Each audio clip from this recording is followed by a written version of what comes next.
First, let me introduce myself. My name is J.B. Fitzgerald. I'm here on behalf of the state, and I'm here with my co-counsel. Jennifer Fluharty, also here on behalf of the state. It's a pleasure. Your Honor, we just have 3 motions in limine. Okay, so you're not ready to go to trial is what I'm hearing then. No, Your Honor, we just have 3 motions before we get started. Okay, then I'll give the defense an opportunity to introduce themselves too. Defense? Yes, Your Honor. My name is Sam Heyman on behalf of the defendant, Sam Smith, together today with my co-counsel. Good afternoon, Your Honor. My name is Timothy Miller. And Your Honor, we have a few housekeeping items and some motions before as well.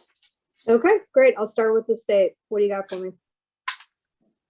Yes, Your Honor, our first motion is to exclude any mention of a phone call that took place between the defendant and the defense witness, Charlie Jones. By way of background, this witness may testify that on the night of the offense, 15 minutes or so after it was committed, he received a phone call from the defendant asking them to come to the shadow bar. We want this excluded on numerous grounds. The first being that it is inadmissible hearsay. They're using this statement to assert that the defendant was at this bar that night at that particular time. It is inadmissible. We actually have multiple components of this phone call, but if you would like, we can go through with all of those components, or we can take this one at a time. So because I'm a pretty ignorant judge and don't understand much, well, why don't you help me help you help me? So first of all, state, what are you even charging this defendant with? Like what? I don't really know anything about the case. I preside over tons of cases. So can you remind me what you're charging the defendant with, please? Yes, Your Honor. The state has charged Sam Smith with robbery under criminal code. Sorry, I just threw candy at the student who came in late, Erica. That was my fault that he stopped. Go ahead. No, it's okay. Your Honor, we've charged robbery under 3 subsections. The first is a felony of the first degree. It is 3701A12, and it is for threatening another or intentionally putting him in fear of immediate serious bodily injury while committing a theft. Okay. The second robbery subsection, in the course of committing a theft, inflicted bodily injury upon another or threatened another with or intentionally put him in immediate fear of bodily injury. That is 3701A14. That is a felony of the second degree. And our third robbery is 3701A15, felony of the third degree. In the course of committing a theft, physically took or removed property from the person of another by force, however slight. Those are our 3 robbery subsections we have brought against Sam Smith. We are also charging count 4 is theft by unlawful taking or disposition of movable property. That is 3921A, misdemeanor of the first degree. And simple assault, 2701A3, a misdemeanor of the second degree. Okay, thank you. So, and just so I'm clear, did you say you're moving to exclude something that you anticipate if the defense is going to put on a case a witness might testify to? Counsel, I'm correct. Criminal defendants don't have to do anything in a trial. They don't have to put on witnesses. So are you doing this motion eliminating anticipation of that? Yes, Your Honor. If defense does call this witness, which we understand they're under no obligation to do, this is just on their defense witness list, we anticipate they may testify about this phone call, and the contents of it is inadmissible hearsay. Okay, and are you saying that there's no exception nor exclusion that applies to it? Is that what you're communicating to the court? Yes, Your Honor. There is no exception to this hearsay, and it is an assertion for the truth of the matter. Okay. I'm glad to hear that. That's the definition of it. Good. Okay. So, did you say that this phone call though was made how long after? This was actually a phone call that was made 15 minutes or so after the commission of a crime, and that's actually another part of our motion. We're arguing this phone call is irrelevant because it wasn't made during the commission of the crime, it was made after. So even as it would be proposed to use as an alibi, it still doesn't succeed as that. Okay. Defense. So before we get into the motion eliminating and ask for a response, I heard alibi. Are you raising an affirmative defense today? And is it alibi? Yes, Your Honor, we are raising an alibi defense. Okay. So we can prosecution's argument in turn. Do you have an exception or an exclusion for this? Yes, Your Honor. We have 2 potential exceptions that the testimony will fall under. The first is 8031. So if permitted to testify, the witness will state that during the phone call, the declarant, the defendant in this case, Sam Smith, stated, "I am at the shadow bar." This is a present sense, it falls under the present sense impression. It was a statement made while the witness or the declarant perceived the situation. They were stating, "I am at the shadow bar," while they were at the shadow bar making the phone call. So that would fall under an 8031 exception. The other portion of the testimony that we intend to elicit today will fall under 8033, which is a then existing mental state. Later on in the phone call, the declarant asked the witness, Charlie, to join them at the shadow bar. This goes to their intent or their plan at the time, which was to have their friend come and join them at the bar where they were at, and was a declaration of that intent. Under both of those exceptions, the testimony that we will elicit today will be admissible. Do you have a response to the state's relevance of the statements, assuming that I buy your 8031 or 8033? Well, this is certainly relevant to our alibi argument, Your Honor. The shadow bar is located 15 miles away from the scene of the crime.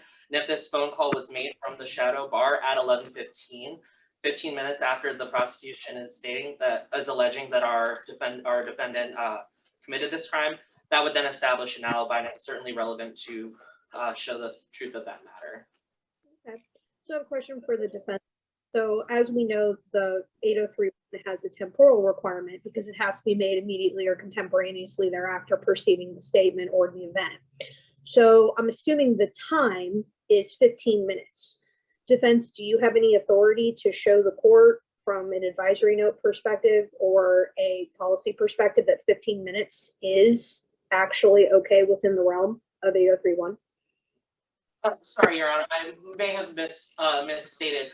The phone call in question that was made, and the statement was made while the defendant was at the bar. So they stated, "I am at the shadow bar," while they were at the shadow bar during the phone call. The phone call itself was made at 11:15. The alleged robbery took place at 11 o'clock. So the phone call and when the defendant was at the shadow bar were both at 11:15. Okay, that actually helps. Thank you for the clarification. State, I'll let you have the last. Your Honor, just in response to the present sense impression argument, I believe under that exception, the statement must be describing the event that they're talking about. In this case, there's no description of the event. They're not talking about what they're perceiving at that moment.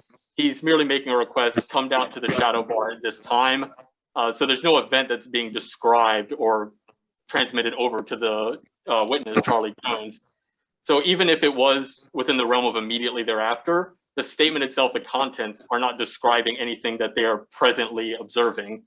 So present sense impression has no bearing on this matter. As far as then existing mental state, the intent of asking someone to join them at a bar has no relevance here. I believe intent under that rule is meant to show the intent of the defendant with regards to the matter at hand, not so much the intent of asking someone to come to a bar with me. I do not believe that rule applies here. The mental state is just not relevant with that regards in this case. Okay, I'm gonna reserve ruling. I'm a judge where hearsay to me is textual and how it decides it plays out.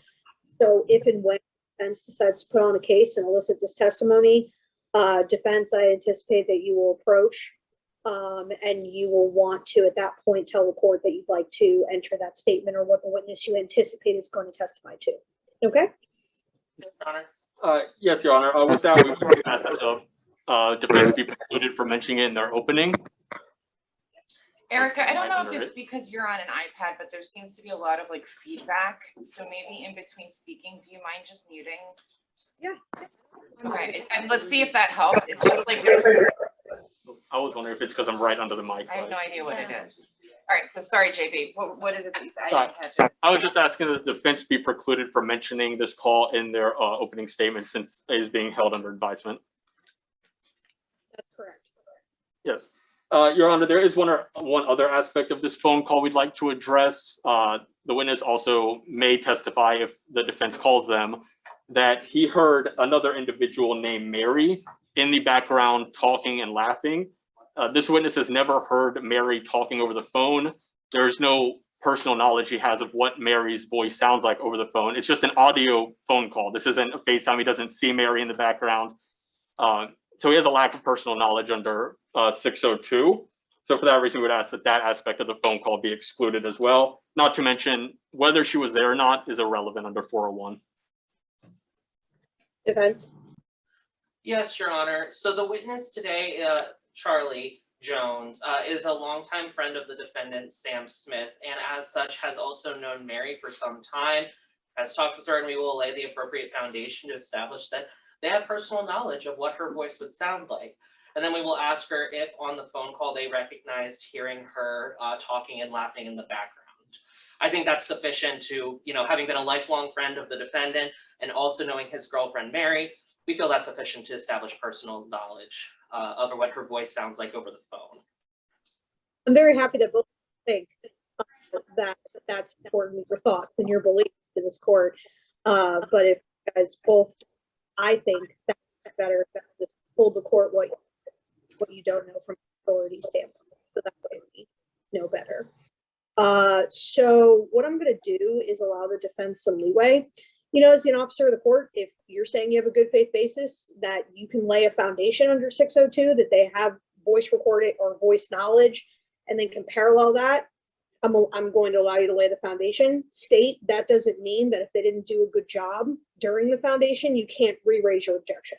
Okay, so I'm going to deny your motion at this time. Yes, Your Honor. Your Honor, our second motion, again, this is just in the event if defense witness Charlie Jones were to testify, to exclude Charlie Jones from testifying that the defendant is opposed to handguns. Under 404A, this sort of character evidence would only be allowed if it was a pertinent trait. Here, that is not the case. The defendant is not being charged with any firearm possession or firearm element of the crime. They are only being charged with robbery, simple assault, and unlawful taking.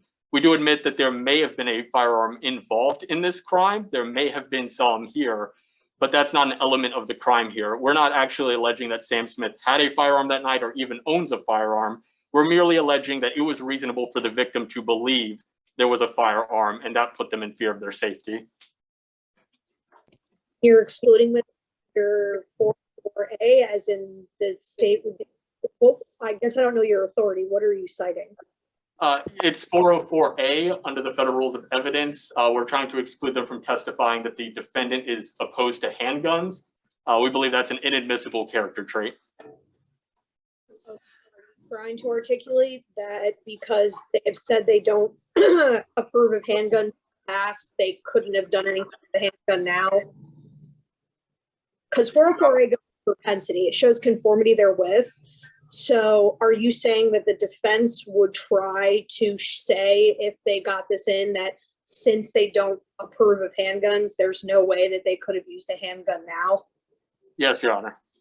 Okay, that's interesting. Okay, defense. Yes, Your Honor. So Charlie is also here as a character witness for Sam Smith in this case.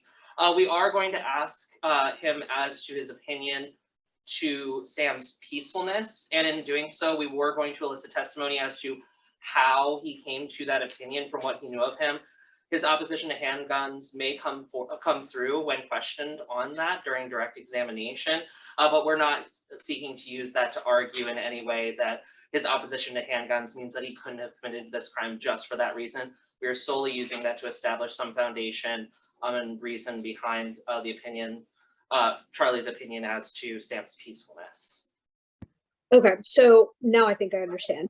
So here's what I'm going to do. So obviously, as the defense in a criminal case, you are totally allowed to elicit through reputation or opinion, obviously someone's character trait of the defendant if you choose to open the door.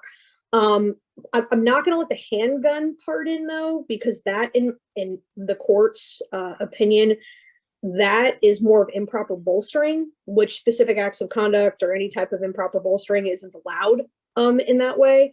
So defense, if you would like to elicit his character or opinion in the form of his reputation in the community that he's peaceful, or that it's this witness's opinion personally that he's peaceful, of course I'll allow you to do that. That's your right.